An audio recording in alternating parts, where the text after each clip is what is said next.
Hey guys, welcome back to our channel. তো আজকের আমি ভাবছিলাম কিছু একটা রান্না করি, কিছু একটা বানাই। তাই আমি পেপারের উপরে লিখে দিলাম লুচি আর পরোটার, মার কাছে চলে গেলাম।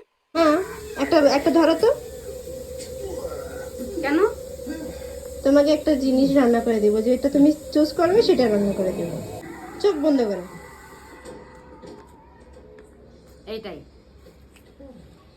লুচি লুচি লুচি। দাও। দেখছেন তো মার এক্সাইটমেন্ট কত ছিল লুচি বানাচ্ছি তাই। তো আমি এই লুচিটা বানানোর প্রসেসটা শুরু করে দিলাম। আমি আটাটাকে আগে থেকে 10 মিনিটের জন্য মেখে ঢেকে রেখে দিয়েছিলাম। এখন ওটাকে ভালো করে মেরে ছোট ছোট গুলি করে এখন লুচিটাকে বেলবো। বেলার সময় মাও সামনে চলে এসে, তাই বললাম মা তুমি একটু হেল্প করে দাও। তো মা হেল্প করে দিল। লুচিটাকে ভালো করে বেলে নিলাম। বেলে তারপরে আমি লুচিটাকে তেলের ভিতরে ছেড়ে দিয়েছি। লুচিটা অনেক ফুলকো ফুলকো হয়েছিল। এই দেখেন কত ফুলে যাবে আমাদের লুচিটা। তারপরে আমাদের সব লুচি ভাজা হয়ে গেছে। এরপর আমি মার কাছে নিয়ে গেলাম।